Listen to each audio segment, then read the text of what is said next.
Hey, I love therapy, and in fact, I've been going to therapy since I was around 6 years old. Though I talk about therapy a lot and may interview some therapists on the show on occasion, nothing that is said in this podcast should be considered a replacement for therapy. If you are struggling, I urge you to please seek guidance from a therapist because you are absolutely worth it.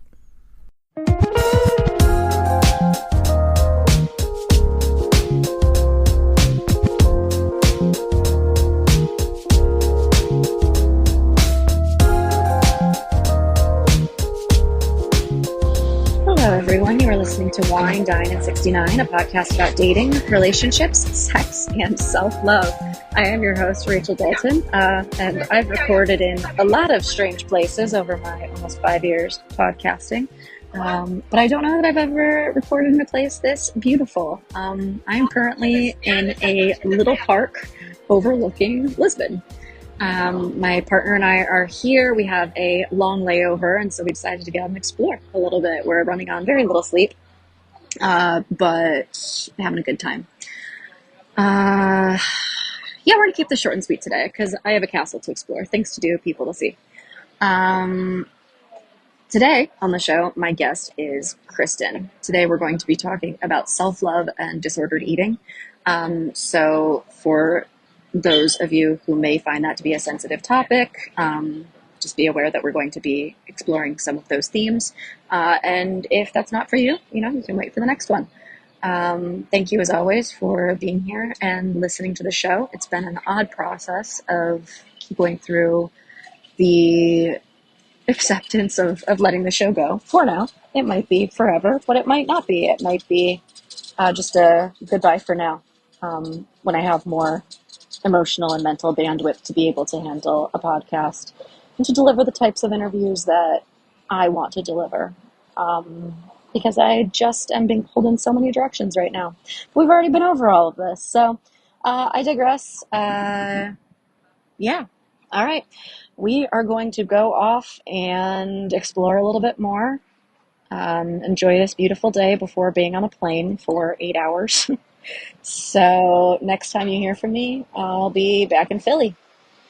All right, everybody, I'm going to cut to a quick commercial break, and then please enjoy my conversation about self-love with Kristyn.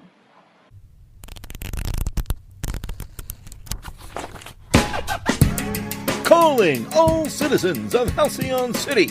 The newest generation of heroes are now painting the pages of Delinquent Comics, an actual play podcast in the game world of Masks, a new generation. Join our heroes as they struggle to build a team and save the city. Can Titan escape the shadow of his mentor burnout? Is Soul's overwhelming power too dangerous to control? Will Muse discover her past? And how does White Knight stomach all those strange snacks? Listen to Delinquent Comics to find out at allportsopen.com, Spotify, iTunes, or wherever podcasts are found. New issues become available to all citizens every other Monday.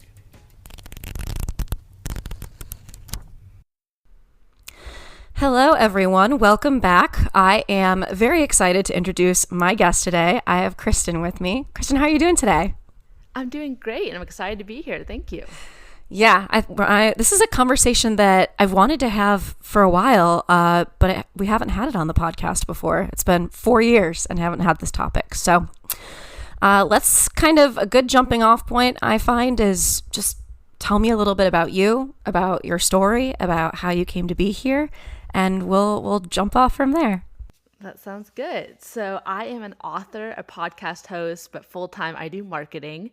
And I am passionate about writing and content creation, helping people, being encouraging and kind, all the things like that. And if this tells you anything about me, I am a huge Swiftie. I am a one-wing 9 on the Enneagram, and also passionate and love all things cats, Harry Potter, dessert, all that kind of fun stuff.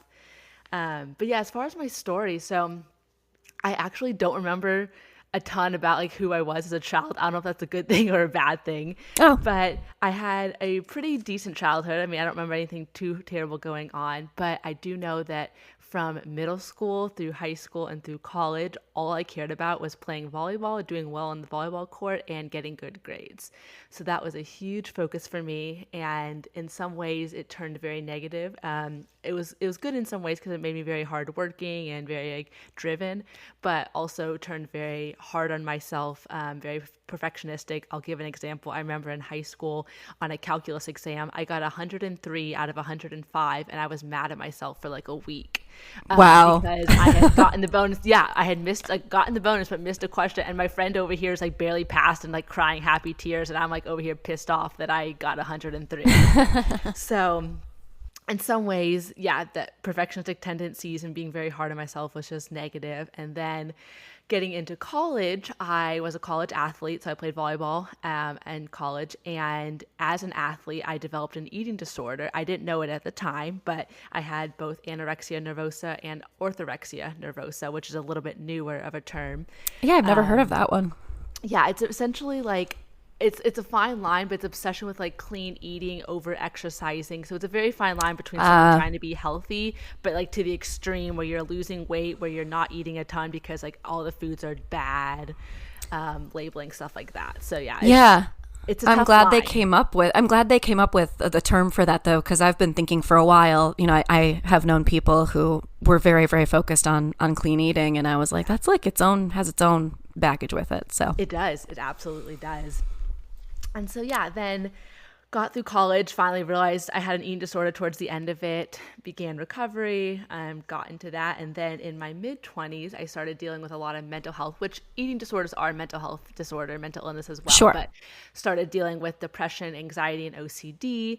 And then also chronic exhaustion and fatigue. So I've definitely dealt with my fair share of challenges, both physically and mentally, and now kind of still struggling with a little bit of depression, just kind of chronic depression, and kind of deconstructing my faith as well. So definitely a story full of many challenges, but I've had a good life still.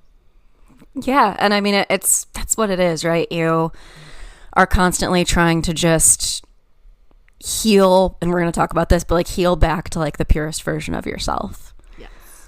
And I'm also an OCD baby over here, was diagnosed very, very young. So I completely can relate to that part of your struggle as well. So let's start kind of with the eating disorder piece of it. So you published a book that was meant to help girls who have or are struggling with an eating disorder. What was the main message or the main things that you wanted to share from this book, and what, inspired you to write it in the first place? Yeah, so definitely as I was recovering from my own eating disorder, faith has always been a big part of my life. And so I realized that there were not a lot of resources that developed or that married the concept of faith and eating disorders, body image, food issues, things like that. And so I really wanted to create a resource that kind of put those two together. And so that's when my book, More Than Conquers, it's a devotional for girls and women who have struggled or are struggling with an eating disorder. It kind of came about. And I have always wanted to be a writer. So the only really bucket list goal I've had since I was 8 years old was to publish a book. Granted, I thought I was going to be in my 40s publishing a fiction book. I did not think I'd be, 22 publishing this devotional on an eating disorder that I never thought I would have. But it was definitely a God thing of him just encouraging and putting it on my heart to write this book. And so that's how it came about. So yeah, the main thing is I wanted it to be a resource about faith and this topic. I also want people to know that they aren't alone, because I know it's easy. Luckily, mental health disorders, eating disorders are talked about a lot nowadays, which is really powerful to see. But it's one thing to be okay, other people struggle, and another thing to hear someone actually share their story, I think. And so for me, I really wanted to share my story and show someone that hey, you truly aren't alone. This is something that I've dealt with. Here's my story. Here's my struggles as well. And then as far as the actual content of the book, kind of my three main messages were I want to help people redefine their identity away from how they look, their body size, what they eat, how they exercise, all those things that sometimes society, and especially the eating disorder brain, tells you is the most important thing about you is how you look and how much you weigh and what you ate today and if you worked out or how you worked out or how long you worked out. And so I really want people to redefine their identity beyond that and realize that you are so much more than that you are all your personalities, that you are all the things that people love about you, and that you are a person outside of all of that. I Right. also wanted to help people, rebuild their faith and rediscover their relationship with God. So for me personally, going through my eating disorder, I definitely kind of broke away from my relationship with God. Didn't really have a lot of faith because my life and my mind was all consumed around what I was eating, how I was exercising, all while still being a student athlete. So trying to maintain good grades and be good on the volleyball court and all of that stuff. And so this book, I think it goes through scripture, it goes through some of my own story, and then some tangible applications. And so I think it really just helps people, if they have lost their faith or lost their relationship with God because of an eating disorder, kind of come back to that and give some tangible application. So it's not just like, oh, here's some information. It's like, here's some practical resources that you can actually do in your own life, in your day-to-day, to kind of help you, hopefully, as a part of your recovery journey. Obviously, professional help is still super important, but... Definitely. I can see that. It's like a mixture of like, this is my story. Here are some resources that helped me. Here are some scripture or things related to my faith that helped me. And, just letting people know that they're not alone. I can totally see why that would be an intersection of important messages. Yeah, exactly. And like I said, not a lot that I had seen was out there. And so I think it's important to speak up about it, and for both the people in the faith community to realize that, hey, this is a thing that people struggle with, and then also people in the eating disorder community who all are of faith, and, to kind of intersect that. Yeah. And kind of tell me a little bit about the faith piece and how your journey of faith has changed over the course of these experiences that you've had, and, how it plays into the OCD, et cetera, et cetera. Yeah. So faith has always been something that I've had that's been a part of my life, but it's definitely changed a lot in what it's looked like. And that's something that I'm finally kind of coming to terms with now as a 27-year-old, and really figuring out in my journey. But so growing up, we went to church, but we didn't really talk about like Bible and God at home and stuff. And so I had a faith, but not really much of a relationship with God. It was just kind of like, oh, I go to church, I believe, right, whatever. And then kind of end of high school, beginning of college is where I really started becoming what I consider like on fire for God, and really built my faith, really built, relationships in the community, and was reading my Bible, praying, all of those things. And then of course I lost that in my eating disorder. So I kind of felt distant from God. I didn't really care. I can't remember too much of that time, because again, I think I've like blacked out a little bit of the trauma, but pretty much I don't remember going to church, reading the Bible, any of that stuff. And so then it was a really special moment as I began recovering, as I began writing my devotional. That was how I found my way back to God, found a deeper faith to kind of hold on and kind of have acceptance and be like, okay, like what I went through, there was a purpose for that. That can be my message out of my mess, that kind of thing. And so definitely as I started to recover and write my devotional, that got me back into my relationship with God. And then going through my mental health battles with depression, I definitely wrestled a lot with God. I was like, why am I struggling with this? And in some ways, my faith made me have more guilt, which is like not what it's supposed to be. But I was like, I'm a Christian, I'm supposed to have hope, I'm supposed to have all this belief, and yet I'm hopeless and I'm like numb and I'm depressed and I don't want to be here. And so like, what's wrong with me in some sense? And so there was a lot of wrestling with God of, when is this going to end? Why is this happening? Like, how do I have hope but also be hopeless at the same time? And then specifically with my OCD, so the OCD that I was diagnosed with was scrupulosity, which is around like moral religiosity, sure, and stuff like that. And so essentially it came to the point, and I was diagnosed with this about a year ago, so it's relatively newer, but I'm sure I've struggled with it for longer. It's just my therapist kind of recognized some tendencies in me a year ago as we were talking. And so it's this obsession with having all the answers, having knowledge, like I can't have any questions and doubts. And I would, be reading my Bible and I would come across a verse and be like, oh, what does that mean? Or I'd have a question about God, and I would spend like 3 hours just like down this rabbit hole, spiraling on the internet, trying to Google and finding articles and finding blogs, just trying to figure out like what this meant. And of course, none of that helped. All the ruminating, all the diving in, like that's the exact opposite of what you're supposed to do. It rarely does. Exactly. It might bring like short-term relief, but with OCD, you're supposed to like sit with the discomfort and not do all the checking and the hypervigilance and the reassurance. But at the time, I didn't know that. And so that's definitely been a piece. And so because of that, and kind of where I'm at with also now deconstructing my faith, which that deconstruction gets a bad term, and it's hard because it can mean a wide variety of things. It's not just Sure. like a simple definition, but a lot of people think, oh, it just means that you're leaving the faith, and which I'm all like, everyone's faith journey is so unique, wherever it brings you, like that's totally okay. But for me, deconstruction is really coming, like I'm just unaligning with a lot of stuff that I maybe previously believed or just was told to believe, but didn't actually question for myself and didn't actually figure out what do I believe myself. It's come with just a lot of questions, a lot of things of like, does this serve me? Does this align with who I see God as? So I still have a faith. It just looks very different. And that's been a point of discomfort and kind of some challenge in my current life right now, is that this thing that once was my main focus, that's all I cared about, was my life 24/7, has now become less of a focus. And because of my OCD, I've taken a step back from reading the Bible and praying and going to church so much, just because my OCD will latch on to that. And I know Right. and where I'm at, that's just not serving me. But it's been definitely a big adjustment and a big struggle and challenge to figure out who I am outside of faith, because faith, I think it's important to have some sort of faith, but it's also important to realize that you are a person outside of that and it doesn't have to consume you like it did for me. Right. Yeah, that sounds like a very healthy understanding of what faith is.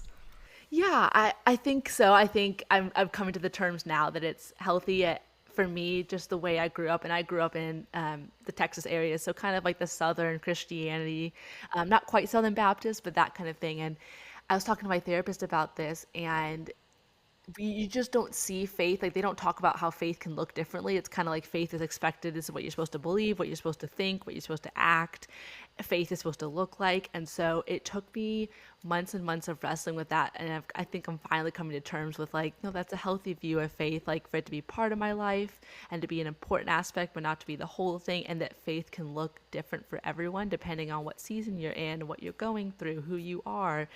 And like, I think that as I've kind of deconstructed, it's like if God created us all so uniquely, He's not going to expect us all to look the exact same way, like our faith to look the exact same way. He wants us to Right. use our unique gifts and the unique things He's given us to have faith play out in our lives. And so I think I see it as healthy now, but it definitely took a lot of wrestling and working through some discomfort of like, no, faith's supposed to look like one way when that's not the case.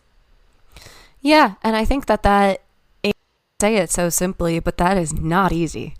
No. I mean, especially with OCD, when you have this voice, these intrusive thoughts saying, if you don't figure this out, something bad could happen to you or the people that you love.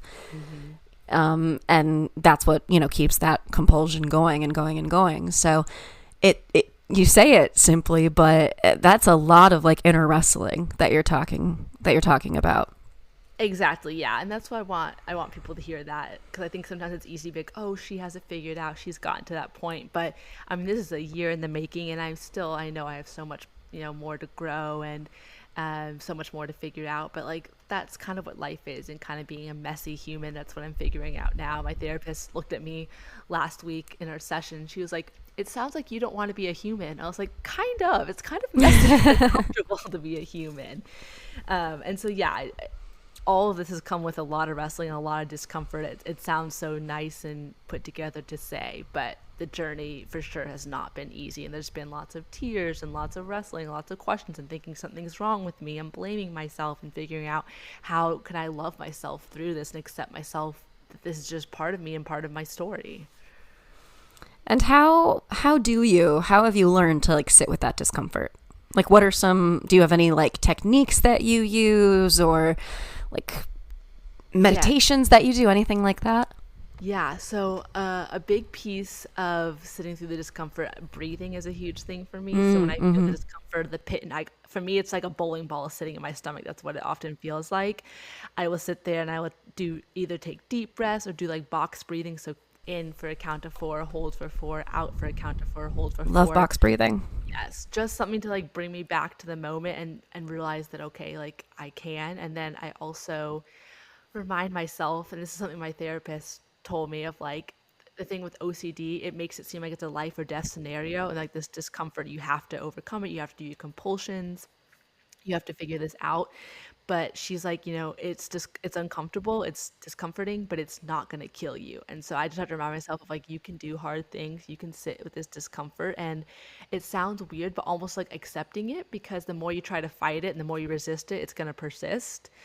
And so just sitting there and being like, okay, I'm uncomfortable. And something new that my therapist has told me recently is accepting the risk. And so for me, my OCD has also moved on, as my faith is changing, has also moved on to just my healing and my self growth and my journey, and really wanting like to do the right things and to do if I just do this perfectly, if I journal and meditate and do all the things, then I'll heal, then I'll grow. And so for me, the risk of not doing those things, or not doing them correctly, or not doing them perfectly, is that I won't grow and I'll be unlovable and all of that. And so my therapist is like, accept the risk, because she's like, in your mind, that's a huge risk. In someone else's mind, it might not be a huge risk. And so I use that terminology as I'm sitting there and as I'm stressed out of like, what do I do? Am I doing it perfectly? I just sit there and say, I accept the risk that whatever I think is going to happen, or like, I'm not going to be acceptable, I'm not going to be loved, or I'm not going to grow, like, accept that could happen and then move forward. And so the biggest piece for me is also just putting some action behind it, because I get stuck in my head so easily. And so I'll usually take some deep breaths, or go through that thought process in my mind, and then get up and do something. Get up and go for a walk, get up and pet my cat, like just get up from the space I was in, so it kind of gets my thoughts and my body moving a little bit. Absolutely. Yeah. My partner's always like, let's go for a walk outside. When I start to like spiral, he's like, let's go for a walk. So it's just, and I love what you said about accepting risks too, because I kind of consider that its own type of faith, right? That like, for me, I also have a tendency to think that things are life or death, right? And I sit around and I'm like, oh my gosh, like if I don't figure this out, like, catastrophic things will happen. And then to just think, and, my partner and one of my best friends has started helping me to do this, where they're like, okay, what's the worst case scenario? Walk me through it. Yeah. And I go, okay, and I throw everything at them that I possibly could. And they're usually like, okay, wow, that's a lot. But they were like, even if that happens, you can handle it. Like, you're going to handle it. You're going to move forward. You're going to be stronger. You're a resilient person. And that in and of itself is almost its own type of faith for me, my faith in myself, that if I can handle it, then I've already prepared myself for the worst case scenario. Yeah, that's really powerful. And I agree. I think that's something that I've had to develop along the way of my journey, of just having that faith in myself and trust that I can handle it, that I am resilient, that I look back and look at all the stuff that you've been through, all the stuff that you've overcome. So you're going to be able to get through and overcome whatever's coming your way in the future. But I think it is people who are prone to OCD or anxiety. It's like our brains don't like the unknown. We don't like to know that. We don't like to not know what's coming. And so we'll sit and we'll think of all the negative what ifs or the worst case scenarios, because we want to prepare for them. And it's like, it can be exhausting. And I heard something, I don't know if it was like one of my friends told me, or on Instagram or something, maybe my therapist, honestly, because she shares so much wisdom. But she was like, if the thing happens, the worst case scenario happens, you just stress yourself out twice, once going through it and once thinking of ruminating on it. And if it never happens, you stress yourself out for no reason by ruminating on it and stuff. And so I think it's a balance. I think sometimes it is good to talk it out and to think this could be the worst case scenario and show yourself that you can get through it. But as far as like ruminating or spiraling, it's like you're just either putting, stress on yourself twice, once when you go through it, or you're putting stress on yourself for no reason if it doesn't actually happen. Right. And, there's this idea too that if you're going to make up stories, why don't you make them awesome stories? Exactly. So it's like, if I'm going to be anxious about, I'm a theater person, like, what if I don't get this like dream role that I've always wanted? And it's like, well, how about we make up the story that like you're absolutely going to get it, or, that you're going to get the promotion or whatever it is. Exactly. And that's something I've started implementing recently is I call them positive what ifs, because all my what ifs are always negative. What if this happens? Of course. What if I don't? Like, for example, I'm getting ready in 2 months to move. I've lived in the same area in Texas for 20 years, and I'm getting ready to move to Nashville, Tennessee, just for a change of pace. And I'm excited, but I don't know anyone there. I have no friends, no family. Like, it's really starting over. And so a lot of my negative what ifs are like, what if you don't meet anyone? What if you're lonely? What if you're struggling? You know, what if you hate your decision? And so I started implementing like positive what ifs. It's like, what if I love it? What if this is the best decision I ever made? What if I meet my best friends there? I meet my partner there, you know, like it's just, I call them positive. So anytime I start spiraling with the negative what ifs, I try and be like, okay, what's a positive what if? Like you said, create that positive story of like, well, if this could happen, then certainly the positive version of that Exactly. could happen as well. Exactly. And, you know, hey, I got to tell you, like, moving, not knowing anybody's a pretty crazy thing to do, and it's hard. I moved from Michigan, which is where I'm originally from, to Philadelphia. I didn't know anyone except for one person. I didn't have a job. It was a huge risk. Mm-hmm. I've been in Philadelphia for 10 years. Wow. Mm-hmm. I love that. So, you know, my best friends I met here, my partner I met here. You know, I'm finding work that I love. I started the podcast here. Like, it's the hardest thing I've ever done, but it's the most rewarding thing that I've ever done as well. So, yeah, that's really encouraging. Thank you for sharing that. It's been 10 years. Yep, 10 years in August. So, wow. Well, okay, so kind of bringing back to the eating disorder part of things, I don't know myself, and I don't know if a lot of people know what that recovery process looks like. Yeah, it's very different for everyone because, and that's the problem is, you know, with any mental health disorder, it's like there's no one size fits all for anyone. It's like you are so unique and everyone's case is so specific. So I personally I had a nutritionist, but I did not go like to hospital. So some people, they're so severe they have to go to hospitalization, right, or like really go into like inpatient kind of stuff. I never did that. I pretty much recovered on my own. I did see a nutritionist just because I was still an athlete and wanted to make sure I was eating enough and getting enough calories and working on what can we do for snacks and things like that. But there's a couple different pieces. There's obviously the physical piece of, you know, you need to, especially if you've had like anorexia or you've gotten down to a really low weight, you need to restore your weight and get back to a healthier weight. And which is everyone's biggest fear, of course, in an eating disorder, but you need to gain weight and get that healthy back, you know, because for example, like I was at such a low weight that I lost my period for 9 months, which obviously as a woman in her 20s, that's not healthy. Like we need our menstrual cycle and all of that. And so that's a piece of it. Another piece of it is working on your relationship with food and exercise. So even if you're not underweight, you still have, you know, an unhealthy relationship with either restricting your food or over exercising or only eating quote unquote clean foods and being obsessed with that. Or some people have like a binge where you eat a lot and then purge it all.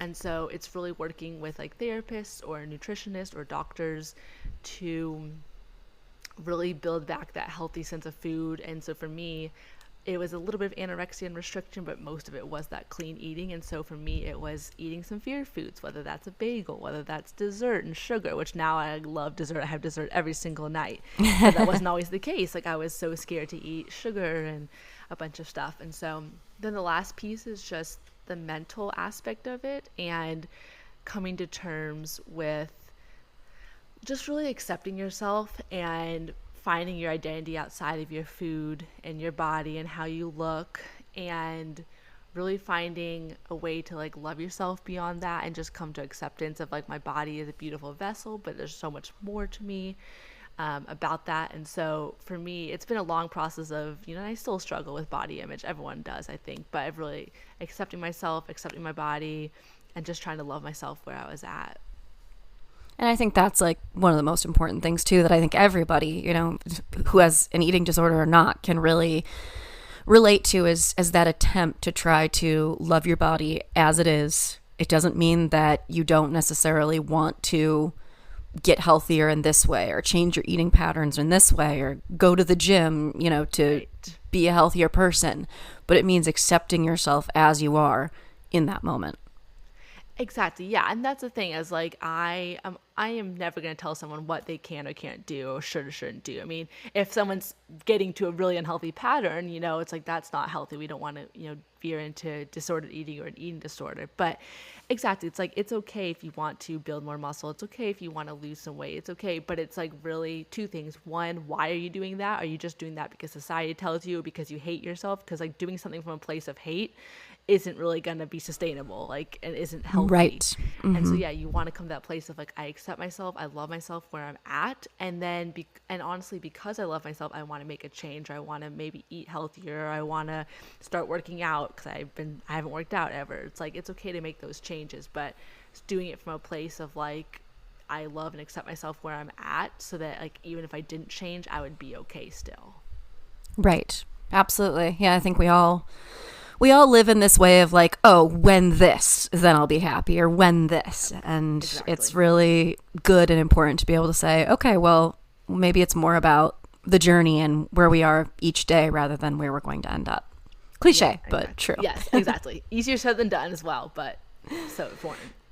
Well, we've talked about kind of, it sounds like deconstructing has kind of been a really big piece of your life in multiple ways. Deconstructing your habits around food, deconstructing the faith. It kind of brings me back to kind of Unbecoming, which is in fact the name of your podcast. And I've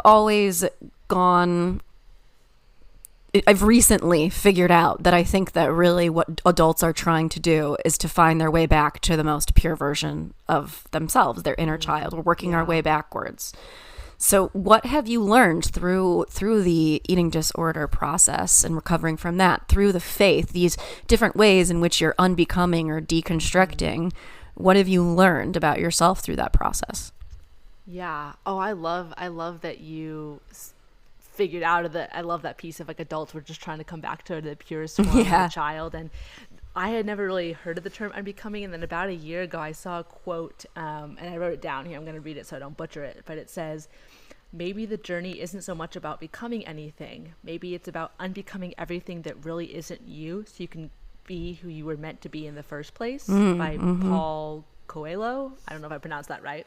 But I saw that quote about a year ago, and it just like hit me dead in my tracks. And I absolutely loved it, because I think so much of the time, especially as we grow up, especially as we become, young adults and get into kind of society and all of that, it's like we have so much pressures, we have so much like layers that are put on us, and expectations and things that we should be and ways that we should act.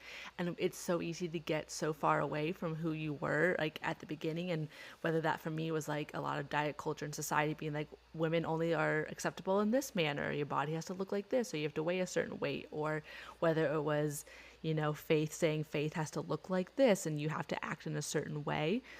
And it gets piled onto us, and it's like we lose who we are at our core. And so that's the quote that really got me into my unbecoming journey, even though I had been unbecoming before that. But just that word and the term in the podcast was like, maybe it isn't about like, oh, go be, not that you can't be your best self, but always achieve, always strive, try and become better. Right. Maybe it's like more about like the quote unquote becoming better is letting go of all that isn't you, that no longer serves you, that isn't aligned with you, to become who you were in the first place.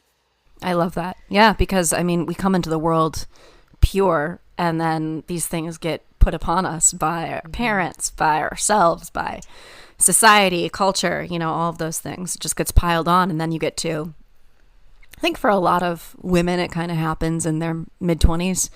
You get to a point where you're like, well, this sucks. I think for men, it happens a little bit later because they do everything a little bit slower.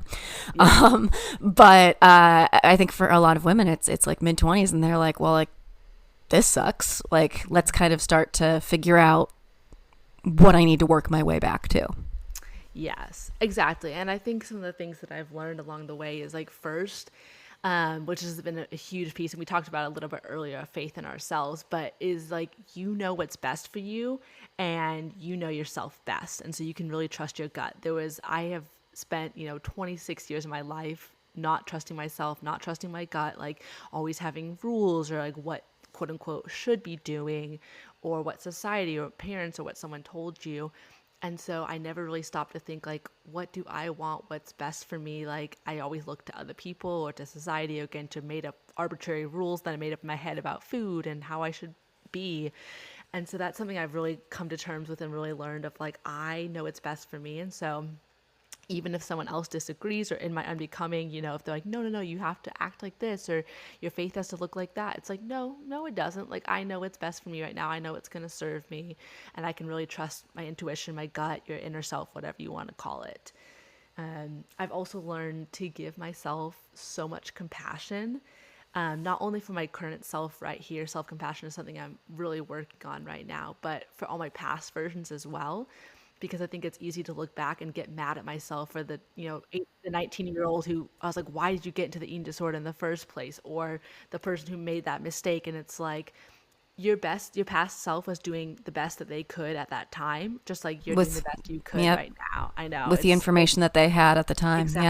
Exactly. And so I just learned I have to give my past self so much compassion. I have to give my current self so much compassion and realize that like, we are constantly changing and evolving. And so there's so many versions of you that are going to like in, 6 months, in a year, there's going to be a new version of you that you give compassion to, and you can give compassion to your current self. And so I've definitely learned that. And then I think lastly is just like, this is something my therapist has recently been really drilling into me. I feel like I've mentioned this so much. So, just as a side note, go to therapy, people. It's life-changing. Oh, yeah, absolutely. But, it's the fact that it's okay to change, but also you don't have to. And what I mean by that is like, we're humans, we're gonna change, we're gonna evolve, and that's taken me so long to learn. And like, it might logically make sense, but it took me so long to believe in my heart that like it's okay to change. I can change my faith, I can change my behaviors, I can change who I am and what I want. But at the same time, you don't have to change to be worthy. Like, it's okay. Like, your worth. And this is my therapist really was like, she looked at me, a few months ago and was like, if you don't change a single thing, you're going to be okay. Because your worth, your value does not change, and you do not have to change to be worthy or to be valuable. And so I think that's something I've learned, like, even as I'm becoming all of these things, like, to realize that there was a core person, like you said, we were born pure, we were born good. That core person has so much worth and value simply for existing. I love that. Yeah, I mean, so many, like, good nuggets of wisdom there. The piece about, like, forgiving your past selves, that's something I've been exploring in EMDR therapy, is just, like, looking at, like, the things that have happened to me and traumatic memories and being like, oh, okay. Like, well, why did I do that? Why did I let that happen? And then it's like, because you were doing the best that you could at the time. You didn't have all the information. You didn't know. And I think that we have a tendency to be so hard on ourselves. So allowing and giving ourselves that grace can be really, really powerful.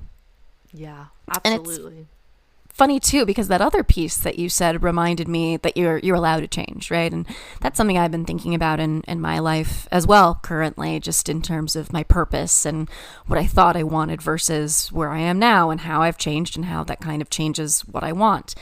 And I've said this to a couple of people in my life. There's this quote by my favorite author that's don't give up all your joy for an idea you used to have about yourself that isn't true anymore.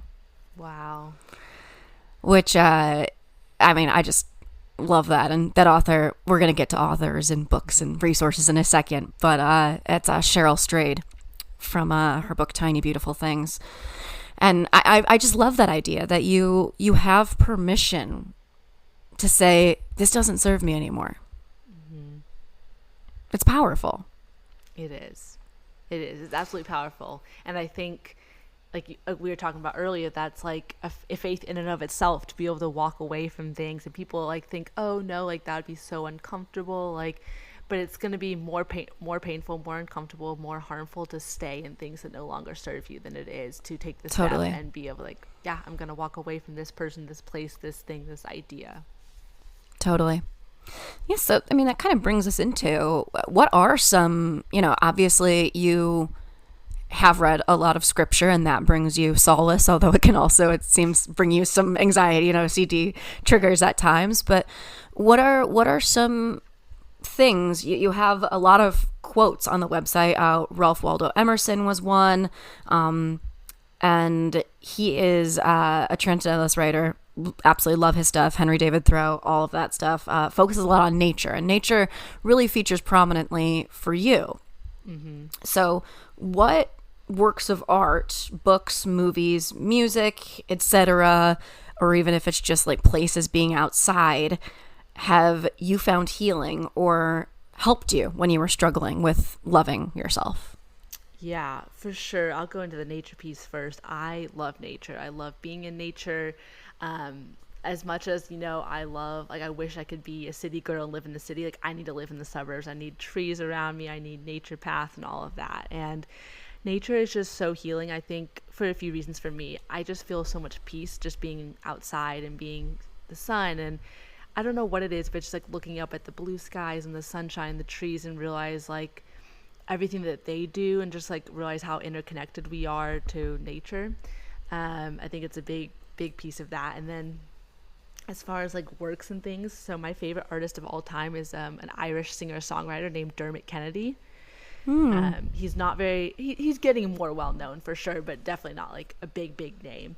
But I found his music, was it 5 years ago now, when I was really struggling with something, and he's inspired two of my tattoos that I have.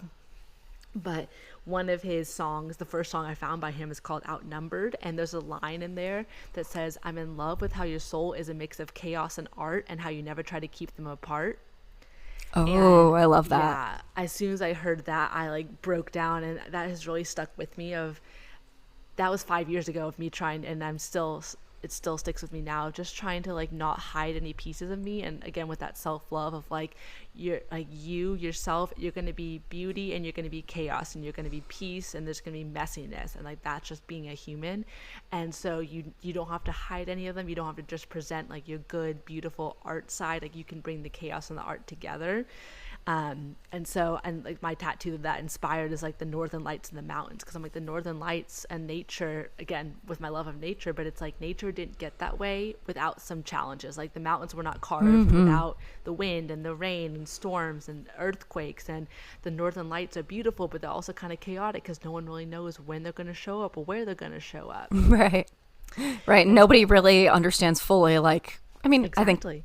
I'm not a scientist, but, I have no idea what they are, where they come from. I think it's electromagnetic something or other, but I'm not a scientist. Exactly. Yes, exactly. They're mystery. They are.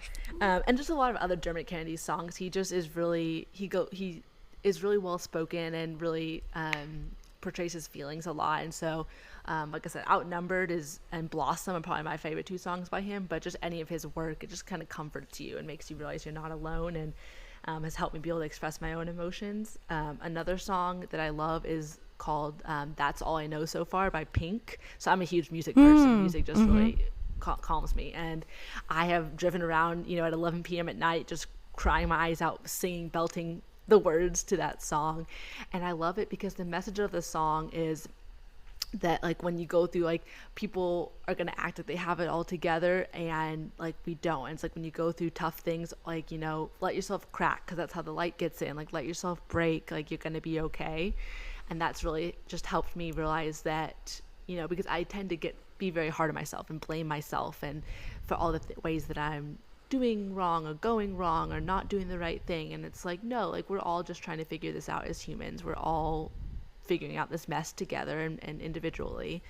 And then as far as the books that have really changed my life, it's my favorite book is called The Midnight Library by Matt Oh Haig. yeah, I've read that one. Okay, yeah. Yes.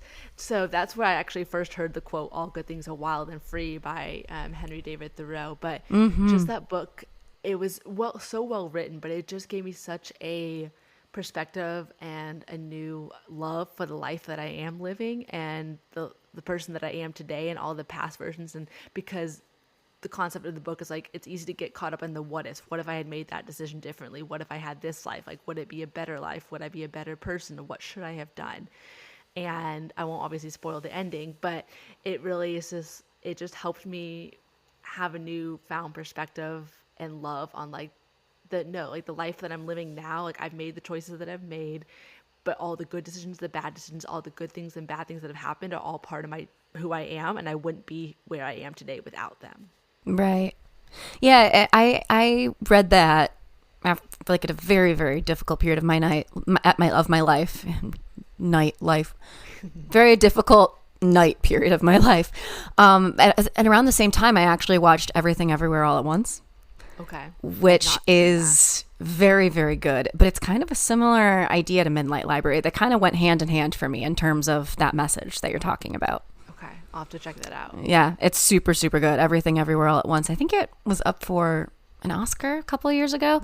But yeah, super, super good. Kind of about this idea that there are different versions of you out there, and, you know, are some of them better? Are some of them worse? What's the difference? And how does that make you appreciate where you are currently?